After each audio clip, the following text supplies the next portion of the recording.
Kia ora, and welcome to my presentation.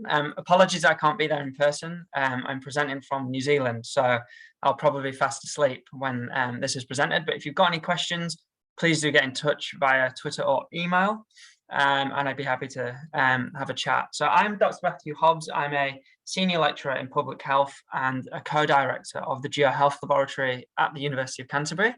And I'm going to present to you today a study that we've been working on for quite a while now, looking at how change in the food environment may relate to change in body weight measurement outcomes for adults. And to do that, we've used the Christchurch Health and Development birth cohort study. And I am one person presenting today, but this has definitely been a team effort. So I'd like to thank colleagues from the GeoHealth Lab, as well as the Christchurch Health and Development study who've helped shape this project. I'm definitely presenting on behalf of the team, as well as obviously the cohort members in the Christchurch Health and Development study, and I have no conflicts of interest to declare.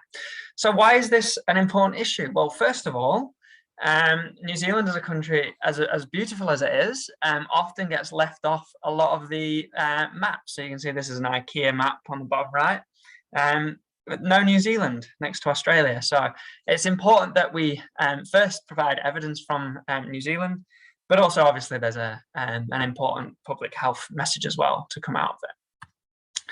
So in addition to it being a piece to come from New Zealand, we have a specific issue, which is that in New Zealand we have one of the highest prevalences of adults living with obesity. It's around 1 in 3.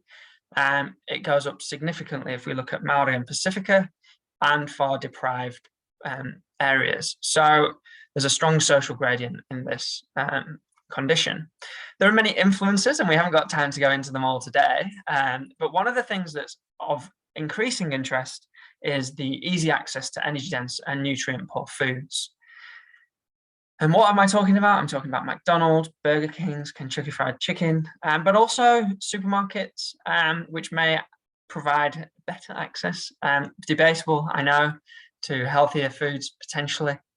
But what I think is quite clear is that some of these changes in the food environment, particularly around unhealthy foods, do not support our healthy behaviours and health outcomes. So one study from the Netherlands recently showed that over their study period, in a longitudinal study, the food delivery had gone up by 120%. So the food environment has clearly changed, and we wanted to unpack how that relates to the outcomes of adult body weight. One of the things in this area at the minute is that a lot of research looking at the link between the environment and weight is often based on cross-sectional measures of the environment. So we don't have how the food environment has changed, for example. Other issues include a lack of controlling for historical confounders. Even in longitudinal studies, we often don't have historical data that's, for example, included in this birth cohort study. And really few studies have actually explored both how the outcome and exposure change, and then tracks individuals' movements over time to see how all of these things interact. So that's basically what we try to do as part of this study. So the first challenge, and we actually started this in the first lockdown in New Zealand, was to try and get a comparable measure of the food environment. And we managed to succeed in doing this through some of the archive data that's on the GeoHealth Lab kind of old computers. And we managed to get a comparable nationwide measure of how the food environment has changed for major chain fast food outlets, that's McDonald's, Burger King, and also large supermarkets. Here, New World and Countdown. So that's from 2005 to 2015. So this is Christchurch on the east coast of the South Island. And here, this is just simply mapping the distance to fast food outlets with a darker area indicating closer proximity. What our change in the food environment allows us to do is basically look at where has the proximity got closer over time, or where has there been a relative change of an increased distance. The green areas, if you're wondering, are closer. So there's a relative change in proximity such that it's closer over time from 2005 to 2015, and purple would be the opposite. So basically, if this is for Christchurch, you can see there's the little purple areas where they've moved out of the city centre, but these dark green areas to the west of the city, where new housing developments have basically sprung up. So what this does is it provides us with a measure of change in proximity to food outlets over time, a nationwide comparable measure. We couldn't do more locally operated stores because we couldn't really have confidence in making sure that they were accurate and comparable across the country. We also did, so that was for fast food. We also did the same for supermarkets. And again, you can quite clearly see how the supermarkets have moved out of these purple areas and into the green areas. We then did another, well, this is just the nearest one. We then did the nearest 5 fast food outlets, the nearest 5 supermarkets. Again, similar patterns, if not more pronounced. For access, it was just to give us another measure of change in the food environment. And we also did an enhanced 2-step floating catchment area that I've not shown here. Even though Christchurch was affected by the earthquake, and I think that's largely how we've seen this movement away from the east to the west. Even places like Auckland and Wellington, they still had, they weren't affected by an earthquake, but they still saw changes in the food environments, especially for example, fast food. And this on the right is the Auckland urban core in the dark line, and the purple indicates a relative change in distance such that it's moved out of there. The next step was to pair this change in the food environment data with the Christchurch Health and Development study. This is a birth cohort that's been studied regularly from 1977 to age 40 years in 2017. And they have measures of BMI and waist circumference measured at 30 and 40 years, so 2007 and 2017. And that broadly matches the 2005 and 2015 food outlet data. So this is a cohort of around 1,200 individuals. Obviously, some of them have moved abroad, so we ended up having around 700 individuals who were a New Zealand resident and had measures of the food environment and the outcomes of interest. The advantage of the cohort study, obviously, is that we can track individuals if they move house, and we can also see what they're exposed to. And we can also follow them if they don't move house and see how their food environment has changed. So our research question was to look at how change in proximity to food outlets, fast food and large supermarkets was related to change in BMI and waist circumference. If you're interested in the more technical stuff, we did the fully adjusted mixed effects models had things like historical confounders in there, like family socioeconomic status at birth, paternal and maternal BMI, birth weight, and things like that, that often we can't account for in, I'd say, normal studies in this area. So what did we find? So if we cast our mind back, we were looking at fast food outlets first. So we can quite clearly see that the food environment has changed over time.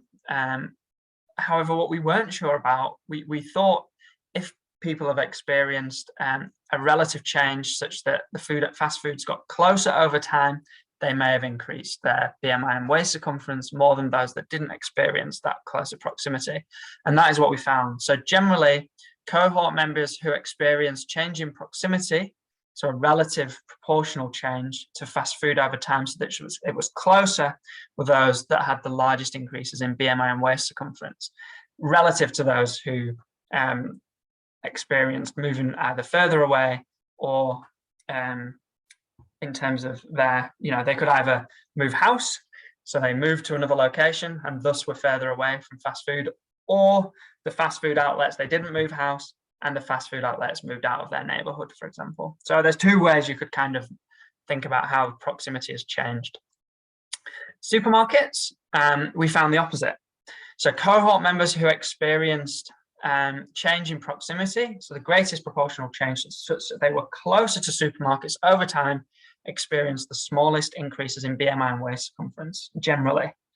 So again, here, this is relative to those who were experienced that change such that they were further away. And again, I'd just caveat this with that, although we did see effects, that they were quite small. So yes, we saw effects, and at a population level, they may go some way to explaining the variation in BMI and waist circumference. And I don't think they should be discounted as, not useful. I think clinically they might have a meaningful significance in this particular scenario, given that it's over 10 years. But again, it's this kind of small effect at the population level argument, which I'm sure you're all aware of. So in summary, what we had were 2 measures of outcomes, so our BMI and change in waist circumference, and then we had 6 measures, 3 for fast food and 3 for supermarkets. We had the nearest 1, nearest 5, an enhanced 2-step floating catchment area for fast food, and then the same for supermarkets. We didn't really see much for the nearest 1, change in the nearest 1 outlet, and we did see 1 for BMI and fast food, but the effects were very, very small. So really there wasn't much going on there. We saw more for nearest 5 for fast food, so that was consistently associated. If you experienced the greatest proportional change, such that things were close to you over that time period, those were the people that increased their BMI and waist circumference the most. And then we saw the opposite for BMI for supermarkets, but nothing was significant for waist circumference. And then for the enhanced 2-step floating catchment area, we saw significant associations for supermarkets, but not for fast food. So a little bit of a mixed bag there. We kind of expected not to see too much for the nearest 1 fast food outlet, but we did think we would see something for the enhanced 2-step floating catchment area for fast food. So a little bit of a mixed bag if you look at it by metric. The final thing that cohort study allows us to do is to look at if people move or not. So there are 2 things that could potentially be going on. One is that individuals stay at the same house and they don't move their address, and fast food outlets move into their neighbourhood. Now, if we know that a person's not moved, but the fast food outlets have moved into their neighbourhood and they've gained weight, then that's quite a powerful argument. And that gets away from the bias that we may have of individuals self-selecting into specific neighbourhoods. Now, this wasn't consistent across all the measures, but if we just take fast food outlets, and this is the nearest fast food outlet, we saw the same pattern for nearest 5 fast food outlets. We split the sample into those that didn't move and those that moved. So the dark grey bars are the sample, the cohort members that did not move house. And along the bottom, we have quartiles of relative percentage change. Now, this is quite a difficult concept to get your head around at first, but basically quartile 1 is the greatest proportional change towards closer proximity over that 10-year period.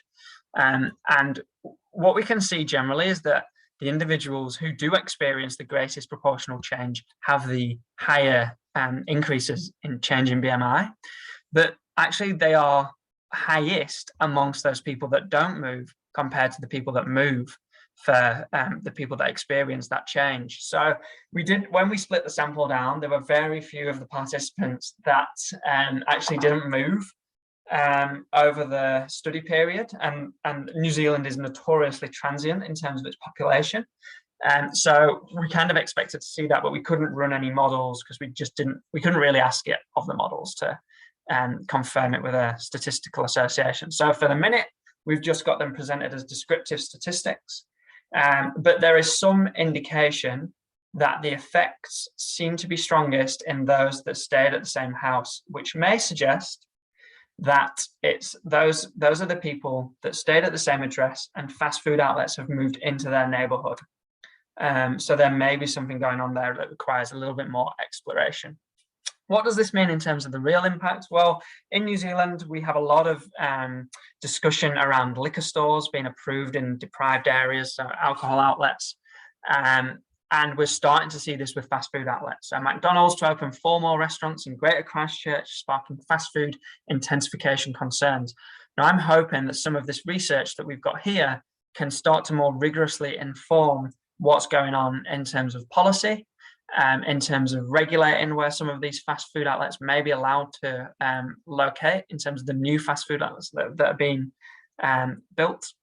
And if we look at some of the wider evidence that's out there, there was a nice study that looked at the ranked importance of factors for childhood obesity. So it asked the parents, gave them several different cards, and asked them to rank what was the most important factor for them for their child's weight. Now, I know we looked at adults, but Maori and Pacifica groups, which often exhibit the highest prevalence of individuals living with obesity, identified the card takeaways are easy to access to be the second most important influence on child weight. So this is not quantitative, this is kind of a qualitative study working with participants, but again, confirming what individuals perceive as important. In addition to our study, which is kind of sort of confirmed that some of these, this change in the food environment may relate to adult weight. So starting to piece these things together may hopefully influence policy in the terms of trying to plan healthier places within New Zealand.